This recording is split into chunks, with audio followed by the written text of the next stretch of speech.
Bon, je vais être clair dès le départ. Vous verrez pas une truite dans ce film. Laissez-moi vous expliquer. Après ce charmant confinement de 2 mois, moi et mes potes n'avions qu'une idée en tête. Rattraper le temps perdu par un séjour bivouac et pêche dans une rivière majestueuse du Vercors, j'ai nommé la Bourne. Rien ne s'est passé comme prévu. Et on a fait 6 jours de pêche avec seulement une truite à la clé. Un coup au moral gigantesque. Mais finalement, en y réfléchissant, notre but n'était pas seulement de faire du poisson, mais tout ce qui gravite autour. Les rencontres, les paysages, en bref, le grand air. Allez, je vous laisse mieux comprendre ce que je veux dire par la réalisation de ce film que je dédie à tous les capots d'hier et de demain.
Tout a commencé avec notre première soirée où nous étions tous dans un état de folie psychologique en parlant des parties de pêche fabuleuses que nous allions vivre dans les jours suivants.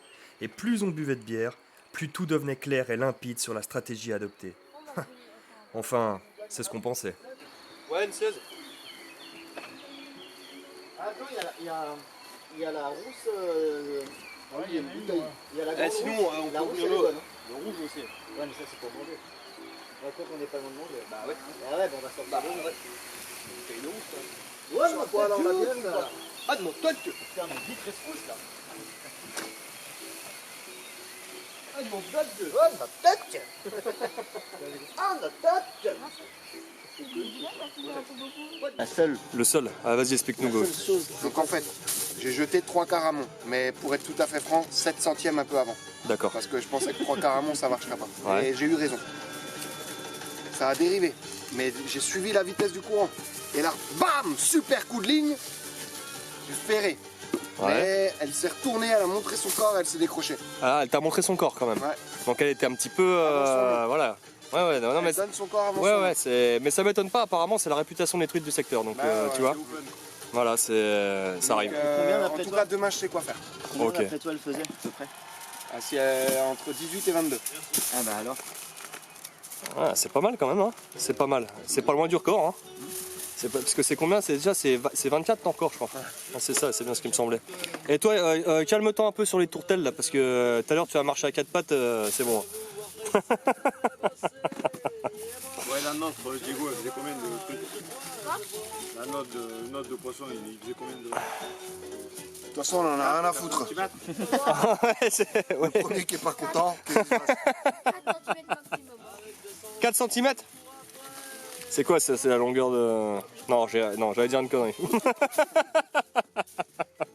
Le doigt Ego, il croyait que c'était un leurre. De ta truc. Ah tiens, d'ailleurs, en parlant de ça,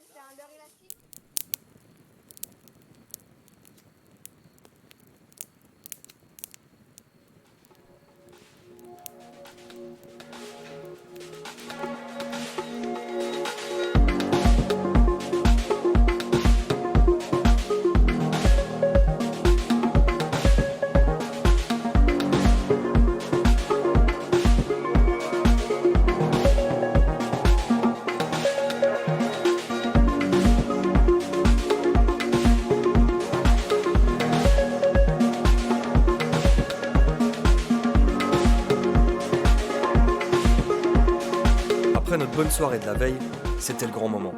Tout était préparé au millimètre, et nous n'avions qu'une envie, prendre le premier poisson du séjour et ouvrir le bal.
Capot monumental.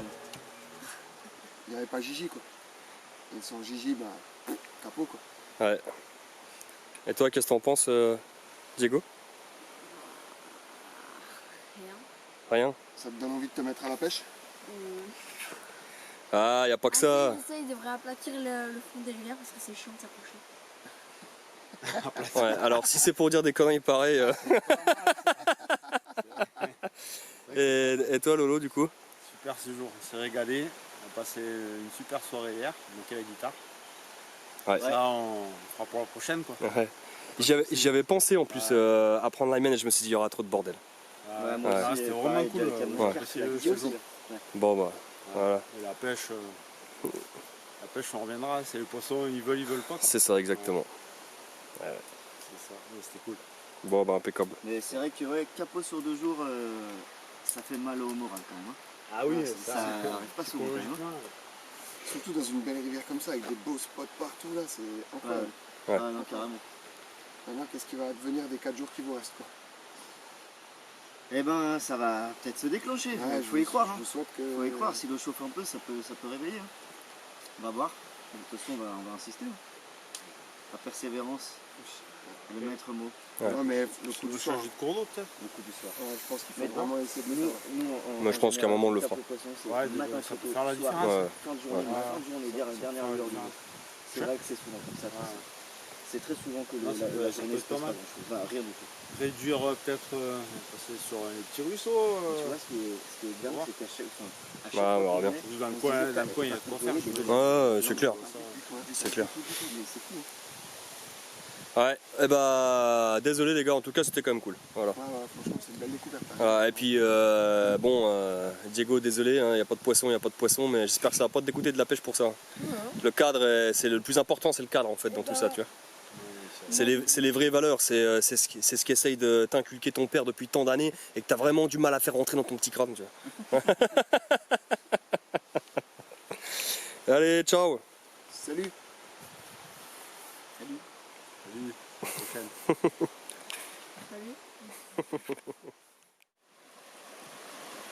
Après moult discussions sur ce que nous devions changer dans notre approche, nous décidâmes donc de changer de rivière, et ainsi optimiser le séjour et notre découverte de la faune et de la flore du secteur. Voilà. Une nuée de. C'est impressionnant. Jamais vu autant de gamards de ma vie. Regardez ça. C'est complètement fou.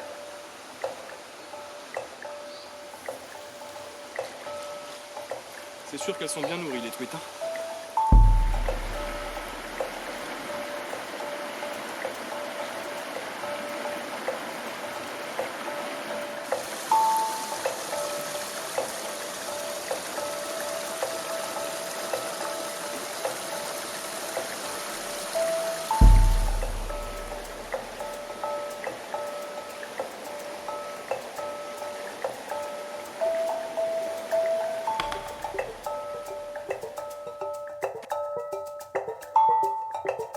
Finalement, ça ne changera rien. Et on reviendra sur la rivière initiale, mais en changeant radicalement de technique sur le coup du soir.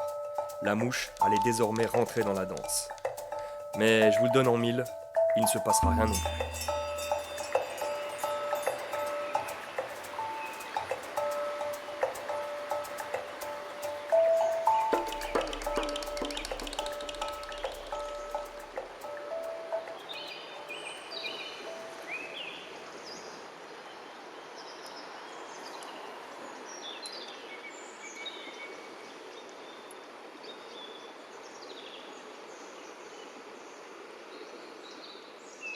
Un point positif était que nous avions rencontré d'autres pêcheurs le matin même qui avaient manifestement les mêmes problèmes que nous. Quoi de mieux qu'une bonne soirée entre potes autour d'une bonne bouffe pour nous remettre du baume au cœur. Avec une petite sauce crème fraîche là. Et du Ah mais non, comme ça là, c'est pas bon.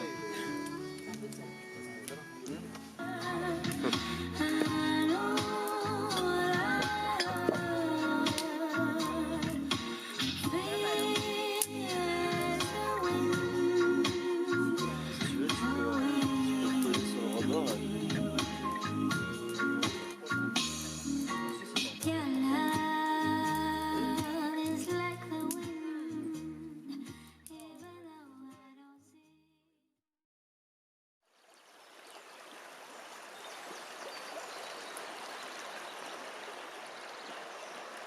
Le lendemain matin, à 7h exactement, je toucherai la plus grosse truite de ma vie de pêcheur. Et dans un moment de tension intense, la décrocherai de manière idiote en desserrant mon frein au lieu de le serrer. Erreur de débutant. J'étais dans une rage et une colère. Le reste du séjour fut focalisé sur ce poisson dont nous connaissions désormais la position et où nous allions tout tenter pour la séduire une seconde fois. Mais Dame Truite avait bien compris la leçon. Sinon, en amont, là, tu balances la GoPro et tu la laisses bien descendre. Il n'y a pas de gobage. Il n'y a rien. Je me fais des films, j'ai l'impression de voir des flancs.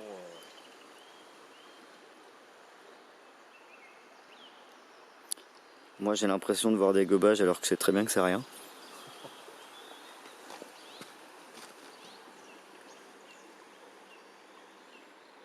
Ah mais c'est parce qu'on sait qu'elle est là. Je crois que c'est un peu notre cerveau qui met des tours.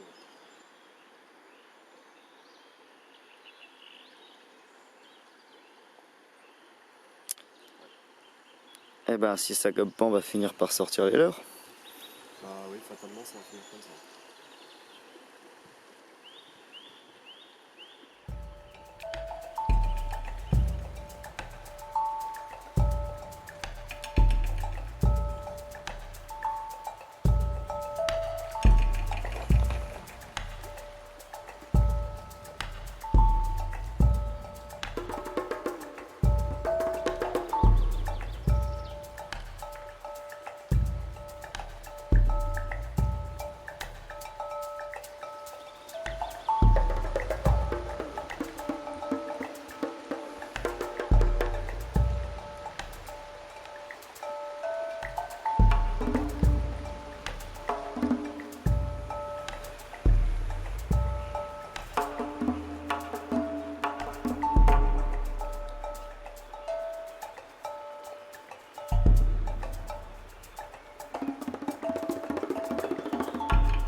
Bon du coup, on voulait quand même faire un petit retour sur cette semaine qui n'est pas forcément terminée complète pour nous, mais qui se termine pour des copains qu'on a rencontrés cette semaine.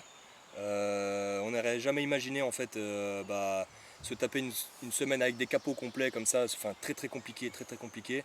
Et ce qui a été vraiment cool, c'est que du coup pour la première fois on a rencontré des gens au bord de l'eau, des autres pêcheurs qui étaient aussi en bivouac comme nous.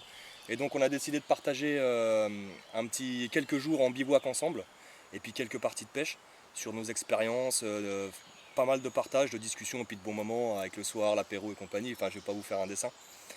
Et je voulais vous présenter Bogdan. Et du coup, parce que en fait il est crafter de leurre, mais c'est juste pour lui. En fait, il se fabrique ses leurres et il fait vraiment un travail, mais enfin, c'est vraiment chouette. Et en plus, je peux vous assurer qu'il prend du poisson avec ses leurres parce que la preuve en est qu'il en a fait lui et nous on n'en a pas fait. Et c'était pour vous montrer vraiment son matériel et puis qu'il nous parle un petit peu de comment t'en es venu à faire des leurres en fait et puis ce que t'aimes dans tout ça quoi. Bon, bah, j'avais commencé. J'étais pas pêcheur au leurre quand j'avais commencé. J'étais juste un pêcheur de tous les poissons, enfin chez nous. Comme en Roumanie, on pêche tous les poissons d'eau douce. Et du coup, des fois, il faut que tu aies un peu de leurre et tout ça pour essayer. Et je me suis dit, pourquoi pas faire les miens, tout simple. Parce qu'aussi, là, à l'époque, on ne trouvait pas, il n'y avait pas vraiment un marché de matériel de pêche chez nous. Et donc on ne trouvait pas ce qu'on voyait sur internet et tout ça. Et puis j'avoue que les premiers 2-3 ans c'était que des échecs, enfin, c'était des bouts de bois peints et puis c'est tout. Puis j'ai découvert petit à petit la pêche en rivière, surtout les chevennes au début. Et puis au fur et à mesure j'ai dû m'adapter, j'ai dû réfléchir, penser à des modèles de leurres sur chaque rivière que j'étais. Je voyais quelle couleur elle marche et du coup j'ai adapté mes. Ouais. Et donc du coup Mais tu te retrouves avec des modèles vraiment qui sont tous différents en fait, on le voit. Parce que là typiquement on se retrouve avec du crankbait, des petits cranks, des espèces de lames. Alors il faut savoir que c'est en balsa que tu les fais? En balsa et il y a d'autres bois, par exemple j'ai un bois de hêtre ou de samba. Alors ça c'est quand même assez énorme je trouve, d'avoir différentes essences de bois pour faire ses leurres, c'est quand même un truc de dingue. Et je vous assure qu'en plus les peintures sont absolument magnifiques. Ouais, il faut le dire, les peintures c'est pour les pêcheurs. Oui, c'est pour C'est les pas pêcheurs pour les les peintures, poissons. c'est vrai. Non mais je suis entièrement d'accord. Et donc là par exemple on a un modèle qui est carrément articulé. Ça c'est assez dingue aussi quoi. Et voilà, c'est du boulot tout ça, c'est du boulot. Je pense qu'il n'a pas du tout à rougir de ce qui se fait dans le milieu industriel et tout, et je trouve ça vachement honorable dans la démarche. Tu veux que je te montre les boîtes? Non mais sinon viens faire un plan avec les boîtes quoi. Là ça sera cool. Donc voilà là. Tu peux nous en parler hein, si tu veux, hein, là, ces petits Ouais, modèles là, y a ces petites lames. Il n'y a pas plus que ça à dire, hein. Après c'est du temps passer là-dedans.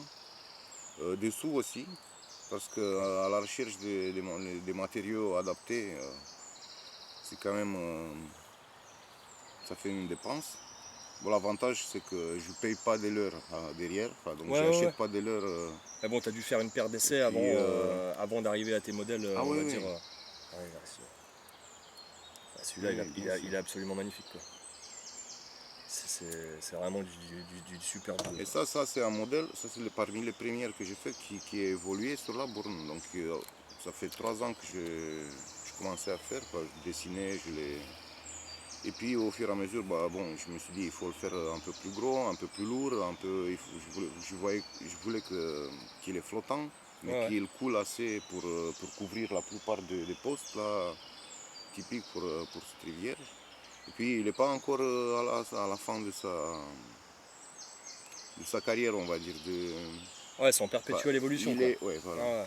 C'est toi qui, en arrivant sur un nouveau type de poste, te dis ok, là j'ai pas ce qu'il faut pour pouvoir passer dans ce poste-là, il faut que je travaille sur quelque chose qui pourrait me permettre de couvrir aussi cette situation-là. Notamment là, je réfléchis au niveau des tailles et de plonger plus profond. Qu'est-ce qu'on peut faire pour ce qu'on a vu dans la rivière hier, ce matin, ce qui nous est arrivé quoi.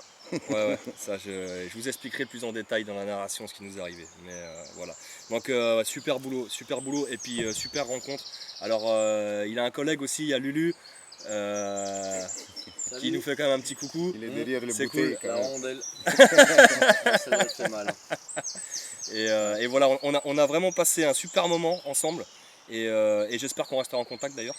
Et puis voilà, c'est aussi ça la pêche, quand on se casse les dents, des fois ça fait plaisir de rencontrer des gens qui galèrent aussi et qui finalement on se rend compte qu'on a des choses à partager et tout. Il n'y a pas que de faire du poisson, c'est aussi des rencontres, des bivouacs, des moments en pleine nature, des trucs vraiment cool. Donc voilà, c'est super cool. Allez, ciao. Et voilà, la semaine se termine. Mais je finirai par prendre une truite 1 heure avant de quitter les lieux. Ce délire. Malgré tout, ce séjour restera gravé dans nos mémoires par sa difficulté et sa remise en question permanente qu'il aura fallu déployer. Mais aussi et surtout pour tous ces bons moments passés au bord de cette rivière, tant au niveau humain que personnel. Et finalement, c'est tout ça que vient nous offrir cette si belle nature et notre passion. Allez, à plus les amis.